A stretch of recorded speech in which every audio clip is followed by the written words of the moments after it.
The year is 1943, and a dead man is about to change the course of the Second World War. His bloated, lifeless body floats gently in the cold Atlantic swell off the southern coast of Spain, drifting with the currents toward a destiny no one could have imagined.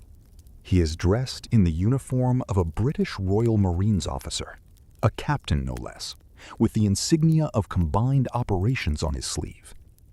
The sea has been gentle with him, preserving the illusion that he is a recent casualty of an aircraft disaster at sea.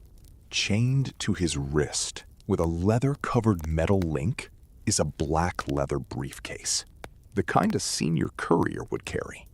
Inside that briefcase are papers so secret, so explosive, so utterly vital to the Allied war effort that their discovery by the wrong people could alter the fate of Europe and cost the lives of hundreds of thousands of men. But here is the twist that turns this from tragedy to genius. This dead man is not a victim of war. He is a weapon of war. His entire identity is a breathtaking fabrication, a lie so elaborate, so detailed, so astonishingly audacious that it will travel from the cold storage of a London morgue all the way to the desk of Adolf Hitler himself. His mission is not to fire a gun, not to gather intelligence behind enemy lines, but to lie.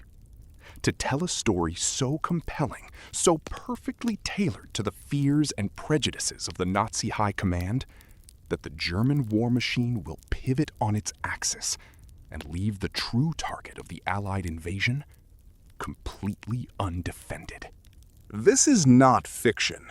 This is not a Hollywood script, though Hollywood would later come calling.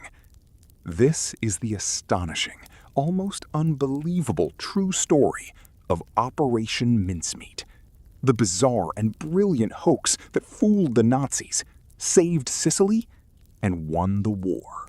To fully grasp the sheer audacity of what was about to unfold, one must first understand the Strategic Chessboard of early 1943. The Second World War had reached its pivotal turning point. After years of brutal, grinding combat, the British Eighth Army under General Bernard Montgomery had finally crushed the legendary Africa Corps of Field Marshal Erwin Rommel at the Battle of El Alamein. Simultaneously, American and British forces under General Dwight D. Eisenhower had landed in Morocco and Algeria during Operation Torch, squeezing the Axis forces in North Africa in a giant vice. By May of 1943, the Africa Corps, the proud army that had once threatened the Suez Canal and the oil fields of the Middle East, had surrendered in Tunisia. Over 250,000 German and Italian soldiers marched into captivity. The southern flank of Fortress Europe lay exposed. The Mediterranean Sea, which Benito Mussolini had once boastfully called Mare Nostrum, or Our Sea, was rapidly becoming an Allied lake. The question that now consumed the war planners in London and Washington and terrified the strategists in Berlin and Rome was simple in its asking, but monumental in its implications.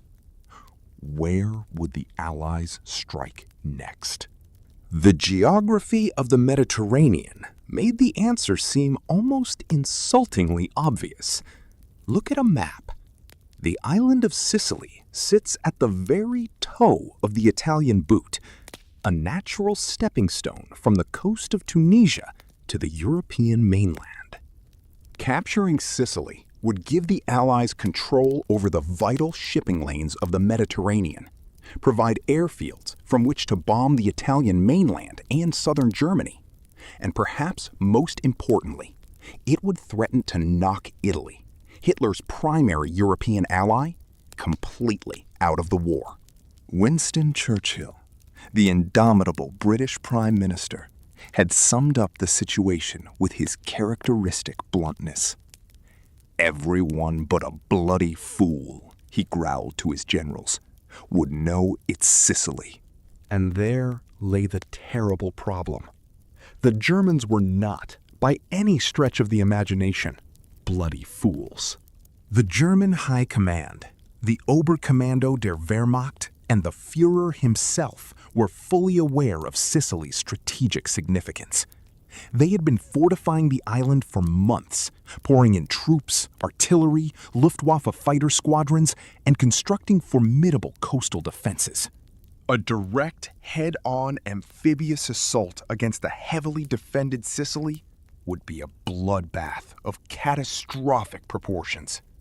The planners estimated tens of thousands of casualties on the first day alone. The soft underbelly of Europe, as Churchill called it, was looking less like a soft belly and more like a toughened, armadillo-plated fortress. If the invasion failed, it could set the entire Allied timetable for the liberation of Europe back by years, perhaps even fatally emboldening the Nazi regime. This was the strategic nightmare that kept Allied planners awake at night, and it was into this vortex of anxiety and high-stakes calculation that a group of the most unconventional warriors in history stepped forward. These men did not carry rifles. They did not command battalions. They inhabited a labyrinth of dusty, cigarette smoke-filled offices in central London, specifically a small, deceptively modest suite of rooms that housed one of the most secretive and successful intelligence operations of the entire war. This was the domain of the 20 Committee, the nerve center of the double-cross system. The name 20 was a clever pun. The Roman numerals XX, a double cross. The mission of this rarefied group of intelligence officers, drawn from the ranks of MI5, was breathtaking in its scope. They had set out to capture every single German spy operating on British soil, and instead of simply executing them or locking them away, they would turn them. They would become double agents, controlled by the British, who would then use these captured spies to feed a steady, carefully calibrated stream of lies directly into the maw of the Abwehr, the German military intelligence service. By early 1943, the 20 Committee had achieved a success rate that defies belief. Every single German agent in Britain, every last one, was under their control. This unprecedented achievement meant that the British intelligence services had, in effect, a direct telephone line into the brains of the German High Command. When a double agent in London sent a coded message to his Abwehr handler in Hamburg, the words he transmitted were written by British intelligence officers. The Germans had absolute, unwavering faith in their agent network in Britain. They had no idea it was a complete and total fabrication. The double-cross system was the most perfect counterintelligence operation in the history of warfare. A hall of mirrors where every reflection was a lie. And now, the men of the 20 Committee were tasked with solving the Sicily problem. They had to make the Germans believe something that was demonstrably, geographically, and strategically untrue. They had to make the German High Command believe that the Allies were not going to attack Sicily. They were going to attack somewhere else. How do you convince a paranoid, intelligent, and highly motivated enemy of a lie so massive? You do not simply send a radio message. The Germans might be fooled by their double agents on routine matters, but a strategic deception of this magnitude required something far more dramatic, far more tangible. The idea, when it finally crystallized, was as grotesque as it was brilliant. The mind that first conjured this macabre scheme into official consideration was that of a young, ambitious, and slightly rakish lieutenant commander in the Royal Naval Volunteer Reserve, a man whose name would later become synonymous with the fictional world of espionage and glamour, Ian Fleming. At this point in his career, Fleming was not writing novels. He was the personal assistant to Admiral John Godfrey, the director of naval intelligence. He was a collector of ideas, a man with a restless and creative mind who reveled in the odd, the unconventional, and the outlandish. In a memo that has since become legendary in the annals of intelligence history, Fleming and his team had compiled a list of 51 creative ways to deceive the enemy at sea. This list, known as the Trout Memo, was inspired by a book on fishing, comparing the deception of the enemy to the art of catching a trout. The ideas ranged from the mundane to the utterly fantastical. Idea number 28, tucked away among the other entries, was deceptively simple and profoundly macabre. It read, a suggestion, not a very nice one. The following is from a book by Basil Thompson. A corpse is dressed as an airman with dispatches in his pockets and dropped off the coast. The idea, filed under not a very nice one, might have languished in obscurity had it not caught the attention of two of the most extraordinary figures in British intelligence. The first was a man whose entire life seemed to be a study in contradictions. His name was Ewan Montague, a brilliant, sharp-witted barrister from a wealthy and prominent Jewish banking family. Montague had joined the Royal Navy Volunteer Reserve and found his way into naval intelligence. He was a man of immense charm, a ferocious intellect, and a wonderfully theatrical sense of the dramatic. He was also, by his own admission, an unlikely naval officer, more at home in the Inns of Court than on the bridge of a destroyer. His mind, however, was exactly what this moment demanded. The second man was his partner in this strange endeavor, Flight Lieutenant Charles Cholmondeley of the Royal Air Force. Cholmondeley was Montague's opposite in many ways. Where Montague was suave and gregarious, Cholmondeley was tall, awkward, quiet, and possessed of a truly magnificent handlebar mustache that made him look like a cartoon Victorian explorer. He was a man of immense patience and meticulous attention to detail. Together, this odd couple, the charming Jewish barrister and the eccentric RAF officer with the impossible mustache, would form one of the most effective creative partnerships in the history of espionage. They took Fleming's throwaway suggestion and transformed it into a flesh and blood reality, or more accurately, a dead flesh and bone reality. The operation was given a code name that was as grimly humorous as it was appropriate: Operation Mincemeat. The name evoked the gruesome reality at the core of the plan. They were going to turn a human being into bait. The first and most immediately pressing problem was sourcing the raw material. It sounds chillingly simple to say they needed a body, but the requirements were frustratingly, macabrely specific. The dead man needed to be a young adult male, reasonably fit, with no obvious scars, tattoos, or identifying marks that could complicate the elaborate legend they were about to build around him. He had to have died in a way that would convincingly mimic the effects of drowning or the trauma of a plane crash at sea.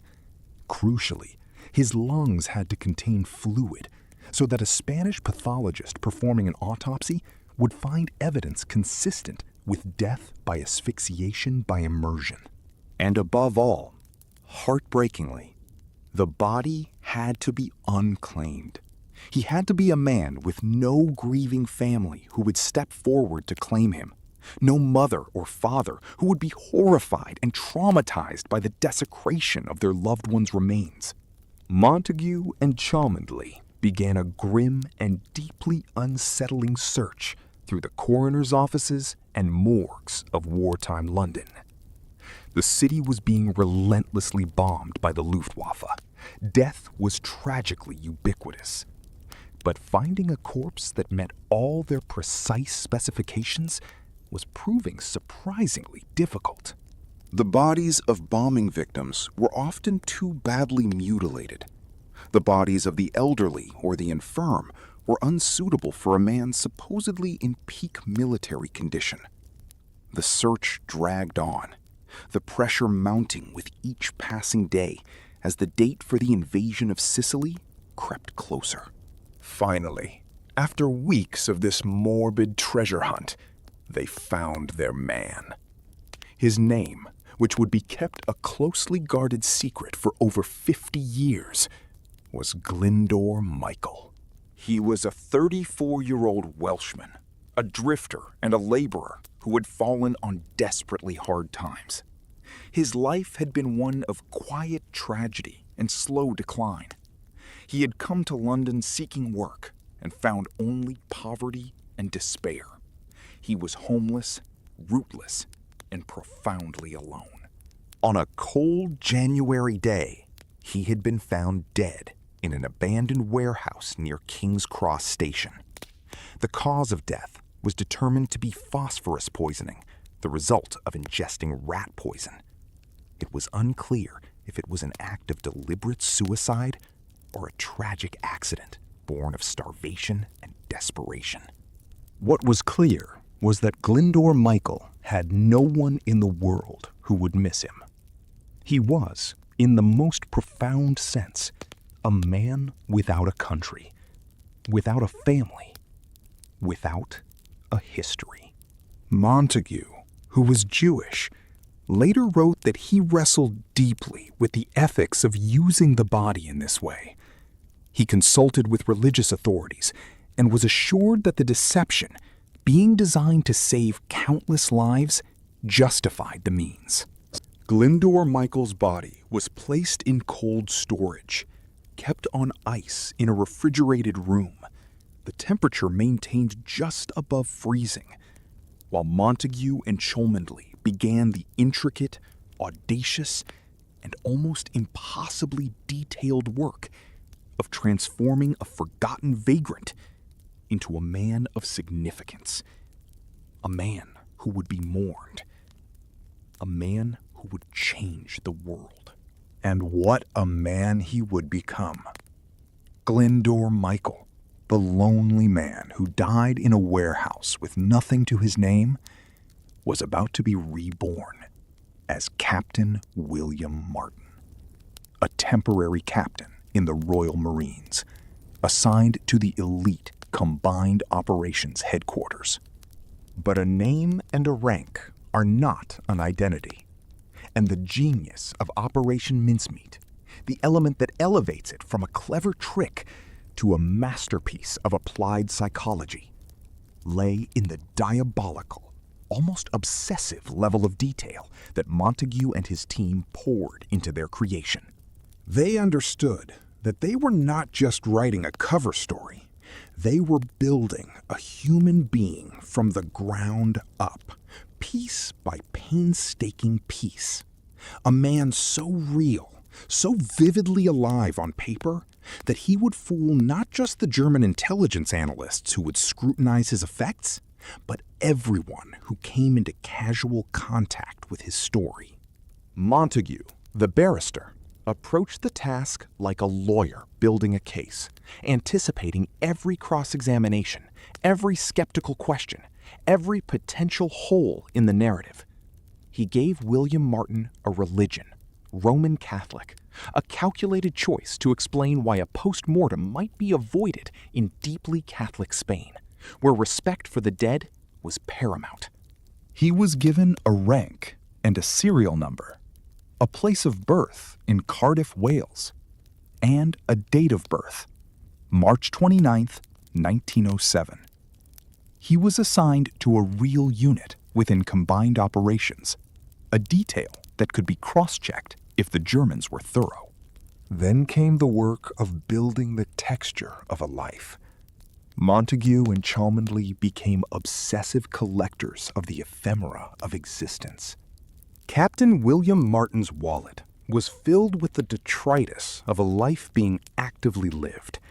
There was a set of keys, slightly worn, used bus tickets for routes in London, a crumpled receipt for a new shirt purchased at a department store, a book of stamps with 2 stamps already used, implying correspondence, a St. Christopher medal on a silver chain, a gift from a loved one, a worn-down pencil, a packet of cigarettes, a few pound notes, the pay of a junior officer. Every single item was meticulously chosen, aged, and planted. Montague would carry the items around in his own pockets for days to give them the authentic wear and tear of daily use. The bus tickets were crumpled and recrumpled. The keys were scratched. The receipt was faded. This was method acting on a bureaucratic scale. The goal was to create a forensic reality so complete that no one, not even the most suspicious abware analyst with a magnifying glass, could doubt that this wallet belonged to a real, living, breathing, slightly disorganized young officer who had been walking the streets of London just days before.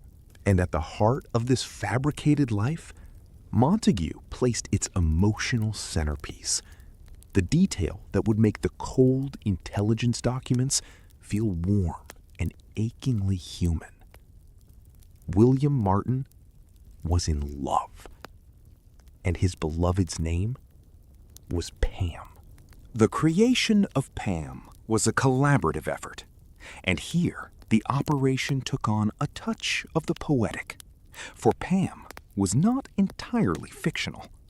Her photograph, the face that would stare out from the wallet, belonged to a real woman. Her name was Jean Leslie, a young and strikingly attractive clerk who worked in the MI5 offices. She had been asked to provide a photograph for a secret operation, and she had chosen a glamorous snapshot of herself in a bathing suit, her dark hair swept back, a string of pearls around her neck, a confident and loving smile on her lips. The photograph was carefully creased, as if it had been looked at 1,000 times, carried close to the heart. And then there were the letters. The love letters between Bill and Pam are among the most remarkable documents in the history of espionage. Intelligence analysts did not write them. They were written by hearts, or at least by minds, that understood the human heart. The letters spoke of a passionate but slightly complicated wartime romance. Bill writes about dancing with Pam, about trying to find an engagement ring he can afford on a captain's pay, about her parents being a bit stuffy about their daughter rushing into marriage. Pam's letters, written in a flowing, feminine hand on pale blue notepaper, are full of affection, gentle scolding, and longing. "I think you are a very silly boy to be so worried about my parents," she writes. "They will come round as soon as they see you are serious." The letters are also beautifully mundane. They talk about a trip to the cinema, a new dress, a friend's wedding. They are the kind of letters that any young couple separated by war might write, full of love, hope, and the quiet desperation of wanting to be together in a world gone mad. To add a final, masterful touch of verisimilitude, Montague included a letter from Pam's fictional father, a solicitor. The letter is stiff, formal, and deeply disapproving. It expresses his disappointment that his daughter is rushing into an engagement with a young naval officer of whom he knows little. It implies that Bill is perhaps not quite good enough, that he has debts, that his prospects are uncertain. This single letter achieved something extraordinary. It made Bill and Pam's relationship feel real because it was imperfect. It had conflict. It had the everyday tensions of class, money, and parental approval that anyone, including a German intelligence officer, could recognize and empathize with. It made William Martin a sympathetic figure, a man with problems, a man you rooted for. No one, Montague reasoned, would plant a letter from a disapproving father in a fake set of documents. It was too petty, too human, too brilliantly, pointlessly true. With the man fully realized on paper, the team now faced the most bizarre logistical challenge. They had a frozen corpse in cold storage, and they needed to transport it to the coast of Spain in a way that would not cause it to decompose beyond recognition. The body had been frozen solid for months, but it could not be simply thawed out on the day of the mission. It had to be supple enough to be dressed in a Royal Marines uniform, yet convincing enough to have been floating in the Mediterranean for several days. The solution was a triumph of British engineering applied to the macabre. Charles Cholmondeley, the eccentric RAF officer with the magnificent mustache, designed a special canister. It was a large steel cylinder built to hold dry ice. The body would be placed inside on a makeshift bed, and the dry ice would sublimate, releasing carbon dioxide gas that would fill the sealed canister. Since carbon dioxide is heavier than air, it would displace the oxygen, preventing the aerobic bacteria that cause rapid decomposition from doing their work. The canister was labeled with a stencil, "Handle with care. Optical instruments." It was a piece of theater in itself, designed to explain the weight and the need for careful handling to any curious dock worker or sailor who might see it being loaded. The man chosen to deliver this ghostly cargo to its destination was Lieutenant Bill Jewell, the captain of His Majesty's submarine Seraph.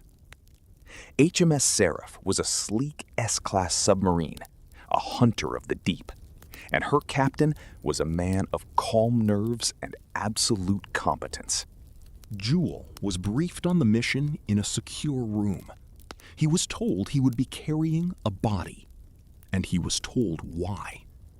He accepted the assignment with the quiet professionalism of a wartime submarine commander who had seen and done things that strained belief. Under cover of darkness, on April 19th, 1943, the canister containing the frozen body of Glyndwr Michael, now fully transformed into Captain William Martin, was loaded onto the Seraph at the Holy Loch in Scotland. The submarine slipped beneath the waves and began a tense 11-day voyage south through the Bay of Biscay, skirting the German U-boat patrols towards the coast of Spain. Inside the submarine, the canister sat in the forward torpedo compartment, sweating with condensation, a silent, ghostly passenger. The crew knew only that it contained top-secret meteorological equipment. The temperature inside a submerged submarine is oppressively hot, and the dry ice slowly began to evaporate. As the Seraph approached the Spanish coast, a faint, sickly sweet smell began to emanate from the canister, a smell that some of the crew later described as a butcher shop. The secret was becoming increasingly difficult to keep. In the early hours of April 30th, 1943, the Seraph surfaced silently off the coast of Huelva, a small fishing port in southern Spain. The sea was calm, the night was dark, and the lights of the town twinkled in the distance. Bill Jewell brought his most trusted officers onto the deck. The canister was unbolted and opened. The body, now thawed, was carefully lifted out. It was dressed in the full uniform of a Royal Marines captain, the insignia of combined operations on the sleeve. A Mae West life jacket, the bright yellow inflatable vest used by Allied airmen and sailors, was strapped around his chest and inflated. The black leather briefcase, containing the forged letters and the love letters from Pam, was chained to his wrist with a leather-covered steel chain.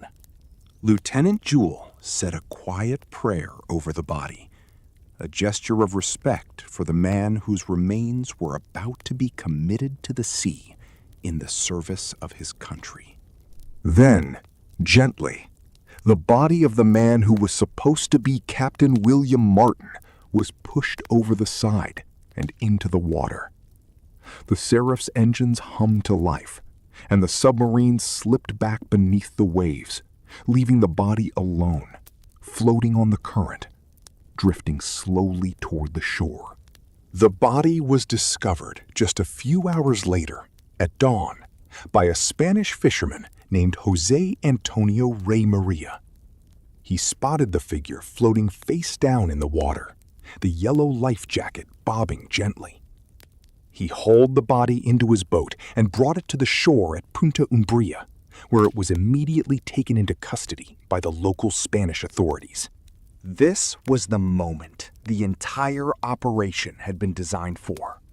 Spain, under the dictatorship of General Francisco Franco, was ostensibly a neutral country.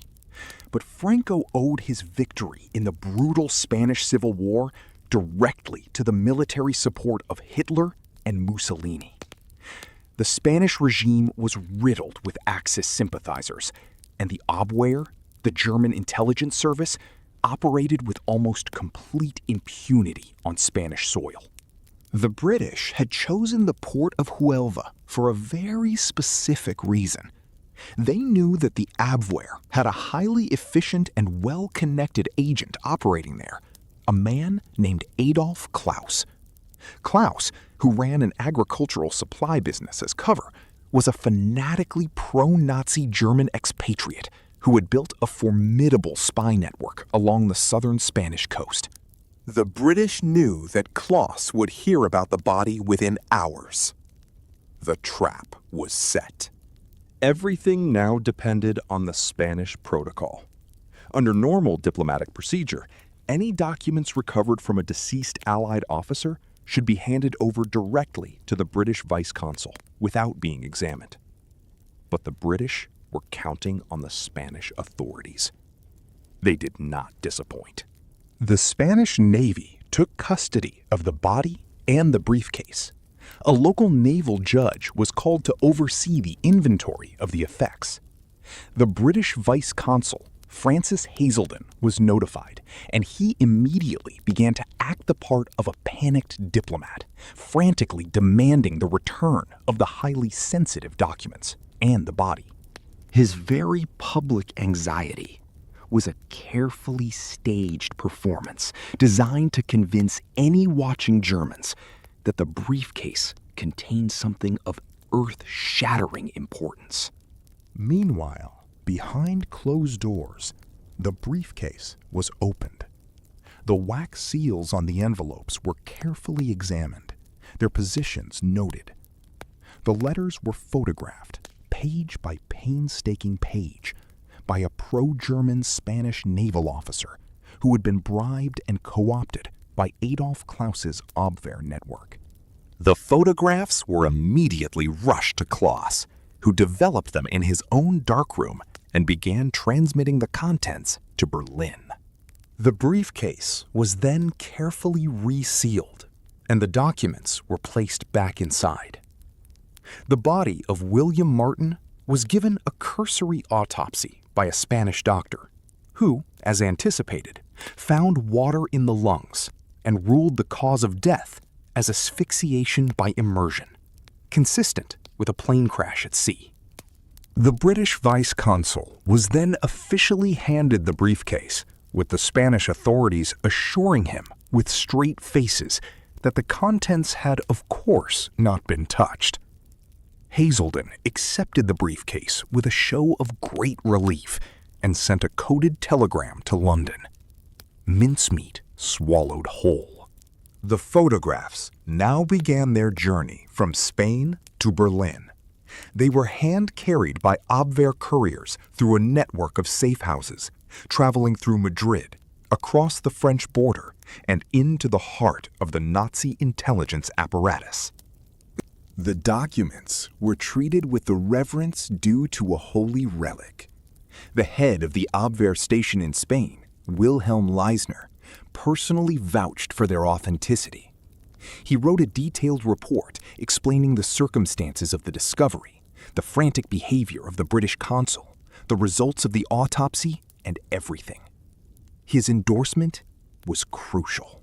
By the time the photographs reached the desks of the German High Command, they were accompanied by a paper trail that screamed authenticity. In Berlin, the documents were delivered to the Fremde Heere West, or Foreign Armies West, the Wehrmacht's military intelligence branch for the Western Theater. The head of this department was a man whose role in this story is one of its most fascinating and ethically complex layers. His name was Colonel Alexis von Rhone. Von Rhone was a brilliant intelligence analyst, an aristocrat, and a deeply devout Christian.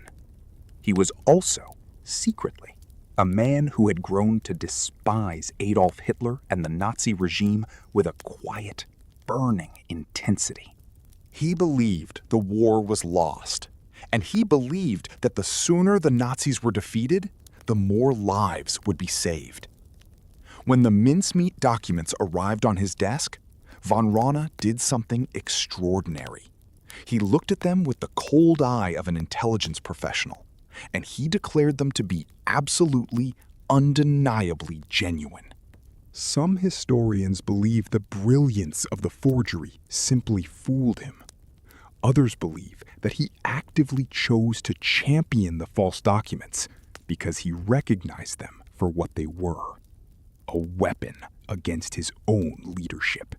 He may have seen the lie and decided to amplify it, to use his professional credibility to sell the deception to his own high command, knowing it would lead Germany to a catastrophic strategic mistake. Whatever his internal reasoning, his endorsement was the final, essential seal of approval that delivered the lie directly to the Führer. Adolf Hitler read the Mincemeat documents, and he believed them. The Führer had long been haunted by a strategic paranoia about the Balkans, the soft, mountainous underbelly of Europe.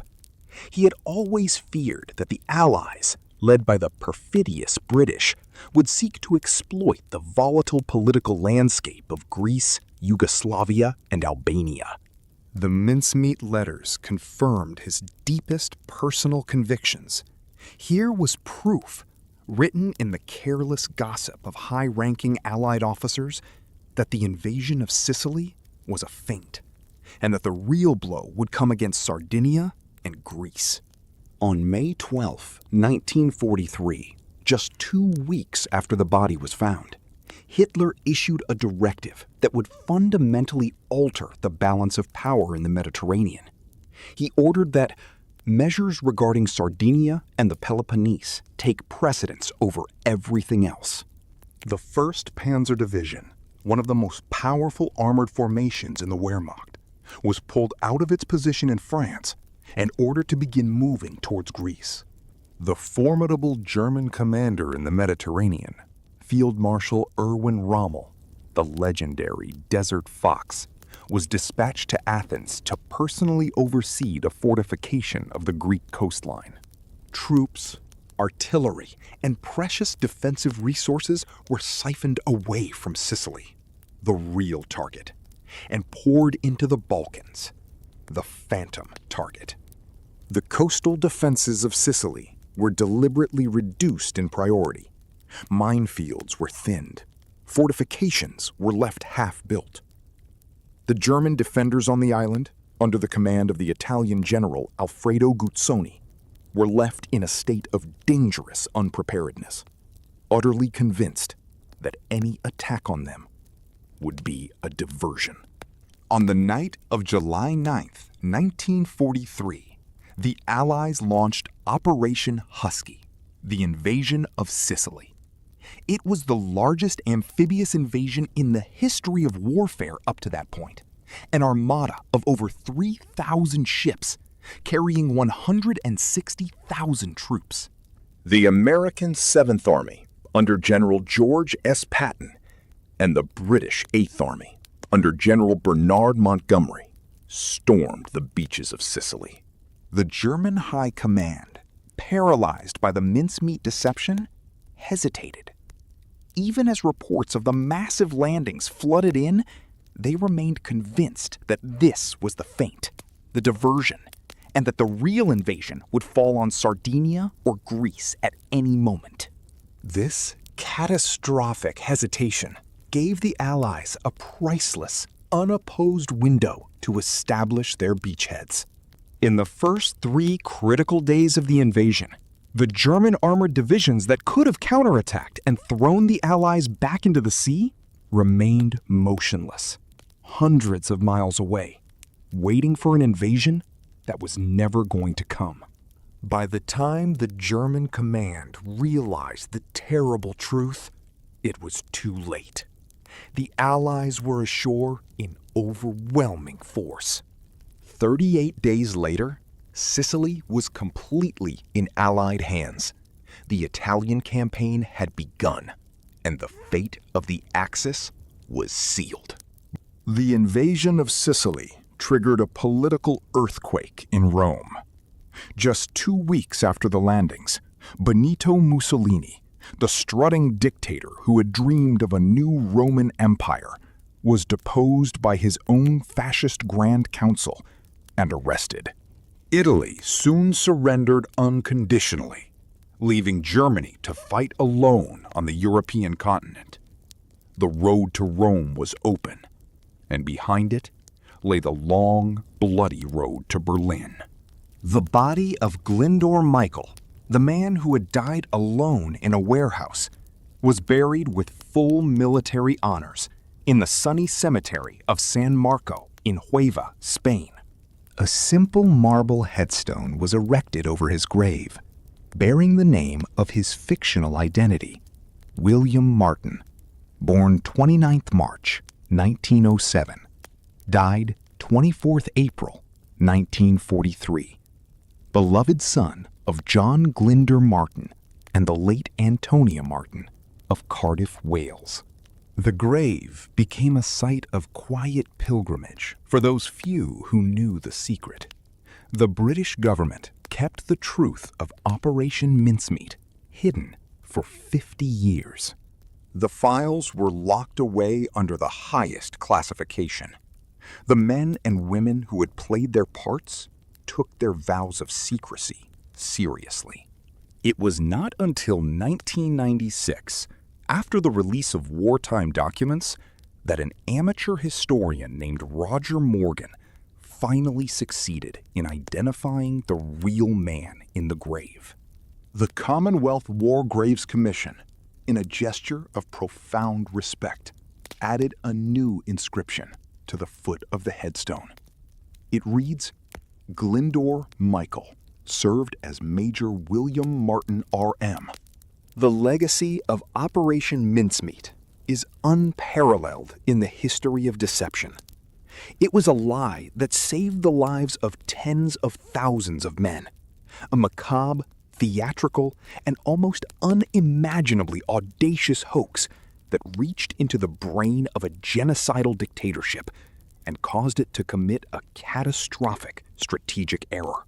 It is studied today in intelligence agencies and military academies around the world as the textbook example of a strategic deception perfectly executed.